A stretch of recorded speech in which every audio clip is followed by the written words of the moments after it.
त्र्यंबकं यजामहे सुगंधिं पुष्टिवर्धनम् उर्वारुकमिव बन्धनान् मृत्योर्मुक्षीयमामृतात्।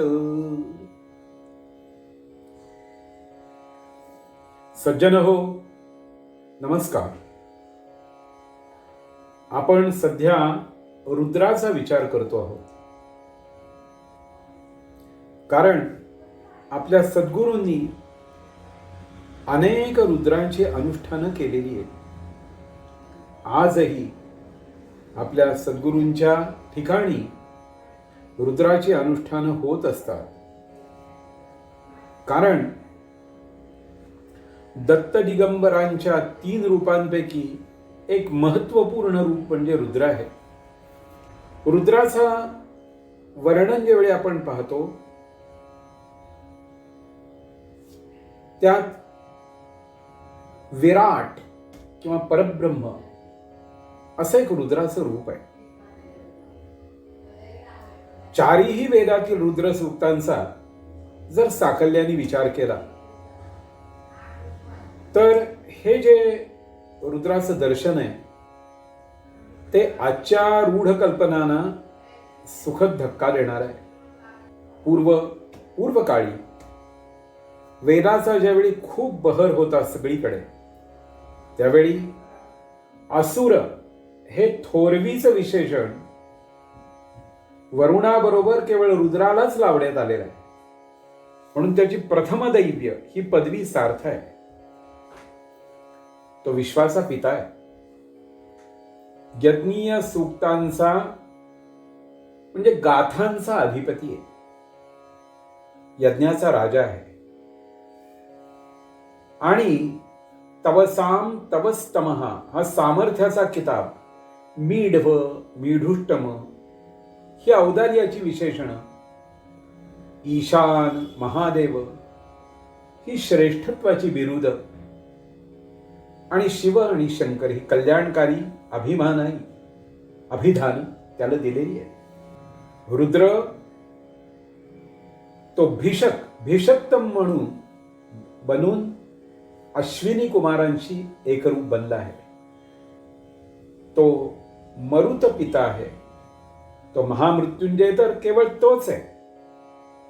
सौंदर्याचा तीळ तीळ एकत्र करून ज्याप्रमाणे देवांनी तिलोत्तमा निर्माण केली, त्याप्रमाणे प्रजापतीला शासन करण्यासाठी सर्व देवतातील उग्रता आणि प्रचंडपणा एकत्र करून रुद्र निर्माण केला, अशी ऐतरेय ब्राह्मणात कथा आहे. शतरुद्री यातून तो कुणाशी एकरूप झालेला नाही हे सांगणे कठीण आहे. श्वेताश्वतर उपनिषदाने आणि पुरुष सूक्ताने तर त्याला विराट पुरुष बनवलेला आहे.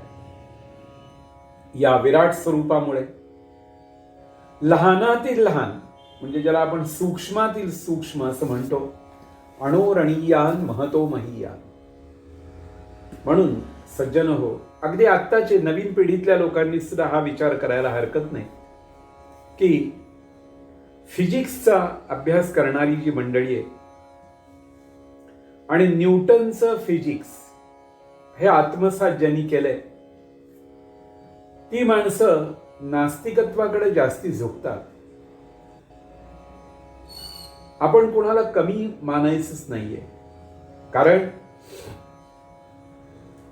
न्यूटननीही जगावर उपकार केले आणि त्यानंतर पुढे आलेल्या आईन्स्टाईननी जगावर उपकार केले. पण आईन्स्टाईनचं जे क्वांटम फिजिक्स आहे ते आपल्याला या रुद्राच्या अध्यायामध्ये जास्ती जवळचं वाटतं. कारण अणोरणीयान महतो महीयान आत्मा गुहायान निहितोस्य जंतो. तो मोठ्यातला मोठा आहे आणि सूक्ष्मातला सूक्ष्म आहे. रुद्र हा विनाशक शक्तींचा नियंता आहे. विनाशक शक्तींचा नियंता हे असं का म्हणलंय बघा. रुद्राला चोर, ठग इत्यादींचा अधिपती असं संबोधलेलं आहे. आणि यासाठी नमकामध्ये तिसरा अनुवाक पूर्ण त्यासाठीच वापरलाय असं म्हणायला हरकत नाही. जीवनातील विनाशक शक्ती या विविध रीतीने काम करतात. काही माणसं हळूहळू हळूहळू झिजून झिजून म्हातारपणामुळे आणि दीर्घ काळामुळे मरतात, आणि काही अपघातात तडकाफडकी मरून जातात. पण तडकाफडकी मरणारी माणसं झटकन लक्षात राहतात, आणि जो त्या मरणाच्या मार्गावरच आहे त्याच्या बाबतीत तो फारसं काही वाटत नाही. हा गेलाय बुवा एक दिवस. आपल्या दैनंदिन जीवनात केवळ आपला देहच नव्हे तर आपल्या जीवनातल्या अनेक गोष्टी आपण हरवत असतो, गमावत असतो. काही हरवतो, काही आपल्याकडून हिरावून घेतल्या जातात, फसवून, पळवून आणि सक्तीने काही गोष्टी घेऊन जातल्या जातात. आणि त्यावेळेला आपला दुबळेपणा आपल्या लक्षात येतो.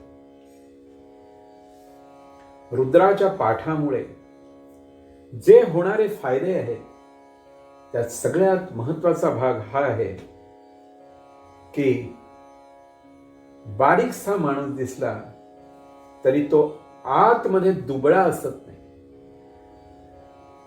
किंवा तो गाफील असत नाही. हे रुद्राचं वैशिष्ट्य आहे. रुद्र का म्हणायचा? रुद्राचं अनुष्ठान का करायचं? रुद्राचा अभिषेक का करायचा?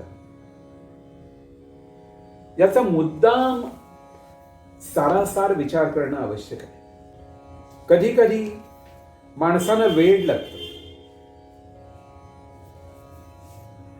पण ते असं एकदम लागतं असं नाही. हळूहळू हळूहळू अंशतः मनुष्य वेडा झाला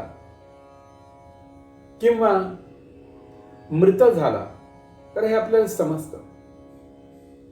वेड्याचं मनुष्य पण हरवलेलं असतं आणि मृताचा आत्मा पण मनोविकारांचा पगडा बसून आपण जेव्हा हळूहळू आपले सद्विचार, सदाचार, सत्प्रवृत्ती गमावतो तेव्हा आपण स्वतःलाच हरवत असतो. विनाशाचं स्वरूप जे आहे ते चिंतनीय आहे. आपलं शील, आपलं चारित्र्य, आपला धर्म, आत्मिक शक्ती, विचारशक्ती, या सगळ्या गोष्टी ज्या वेळेला आपण गमावायला लागतो, आपलं तारुण्य, आपलं सौंदर्य हे हळूहळू कळत नकळत पोखरत जात असतं आणि विनाश आपल्या जीवनाचा एक एक घास हळूहळू गिळत असतो. मग दूषित अन्न असेल, वायू असेल, जल असेल, यांच्याद्वारा शरीरातली शक्ती लुबाडणाऱ्या रुद्रगणांचं कार्य तसं सहजपणे लक्षात येण्याजोगं असतं. शारीरिक रोग विकृती दिसतात, जाणवतात, आणि त्याप्रमाणेच त्याच प्रमाणात मानसिक, आत्मिक विकृती यांचा विनाश लगेच जाणवत नाही. अज्ञान, अविद्या, प्रेम, द्वेष, लोभ, मोह इत्यादींच्या द्वारा आपल्या आंतरिक शक्ती कुरतडणाऱ्या विनाशक शक्तींचं जे कार्य आहे ते आपल्या लगेच लक्षात येत नाही. म्हणून आपल्याला सावध करण्याचं जे काम आहे ते हा रुद्र करत असतो. रुद्राचं अनुष्ठान करणारी कित्येक माणसं मी आजपर्यंत पाहिली आहेत की ती वृद्ध झाली तरी सावध आहे, ती वृद्ध झाली तरी बुद्धी शाबूत आहे, ती वृद्ध झाली तरी त्यांचा सगळ्यांशी सुंदर संबंध आहे आणि काळाप्रमाणे बदलायला त्यांना योग्य रीतीने शिकता येतं. ते काळाप्रमाणे बदलून आपल्या जीवनातला गोडवा जसाच्या तसं राखण्याचं काम करतात.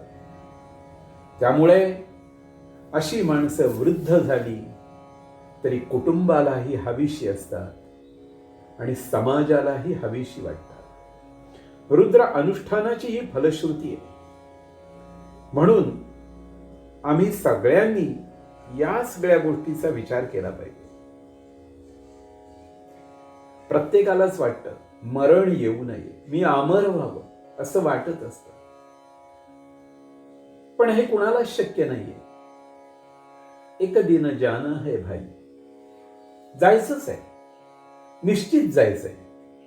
पण ते जर सावधपणे जाणं झालं की काही नाही, माझे मरण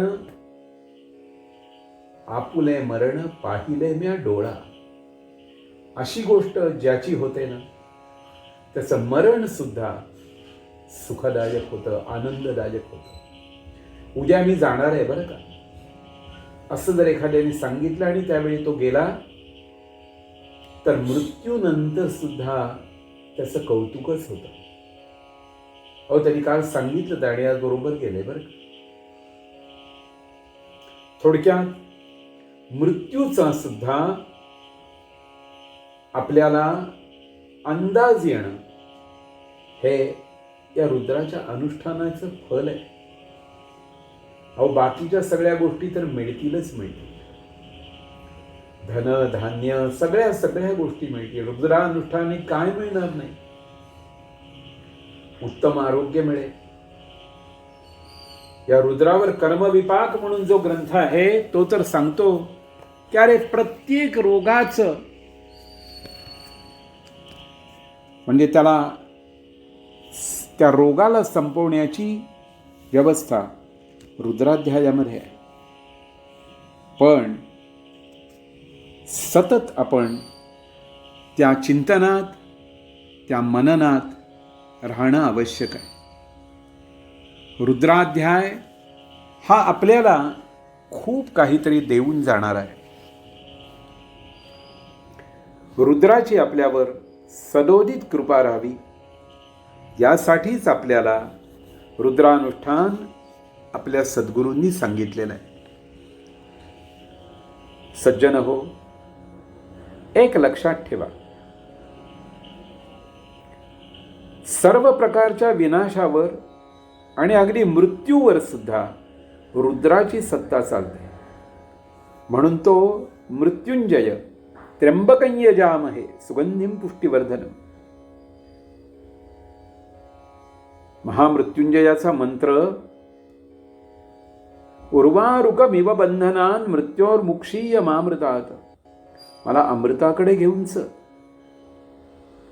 मला अमृतत्वापासून ढळून देऊ नको, अशी प्रार्थना या त्र्यंबक त्रिनेत्र शिवाला केलेली आहे. ज्ञानाचा तिसरा डोळा जीवनाचं सत्य दर्शन घडवत असतो. माया मोहाचे जे फसव रूप आहे ते सुद्धा त्या तृतीय नेत्राने आपल्याला पाहायला मिळतं. तृतीय नेत्र हा बुद्धीचा नेत्र आहे आणि त्या नेत्रातल्या कटाक्षाने मदन दग्ध झाला. म्हणजे मोहाचे सर्व जे क्षण आहेत, मोहाचे जे काही प्रसंग आपल्या प्रत्येकाच्या आयुष्यात येऊ शकतात, त्या सगळ्यांना दग्ध करायचं सामर्थ्य या रुद्र शक्तीमध्ये, आणि या मार्गे तो आपल्याला अमरत्वाकडे घेऊन जात असतो. तो आपल्यामध्ये ज्ञानोदय करतो, अज्ञानाचा नाश करतो. म्हणून रुद्राध्याय ऐकावा, रुद्राचं अनुष्ठान करावं, रुद्राचा अभिषेक करावा, रुद्राचं हवन करावं, रुद्रयाग जागोजागी करावेत. आज आधी व्याधी कुठल्या साथीचे रोग आले की माणूस घाबरून जातो. पण अशाही माणसांनी एकत्र येऊन रुद्राची अनुष्ठानं करावीत. अरे कुठल्याही प्रकारची व्याधी असू दे, ती निश्चित पळून जाणार एवढं सामर्थ्य या रुद्रामध्ये आहे. सज्जन हो, असंच आपण रुद्राची वाटचाल करत राहूया. अजूनही माझे प्रास्ताविकच चाललेलं आहे. प्रत्यक्ष रुद्राला आपण पुढल्याच भागामध्ये सुरुवात करूया. आणि रुद्राचं जे मनोज्ञ दर्शन आहे, अद्भुत दर्शन आहे, ते आपण पाहूया. आमच्या सद्गुरूंनी आम्हाला रुद्रानुष्ठान का सांगितलं हेही त्यामुळे आपल्या लक्षात येईल. धन्यवाद.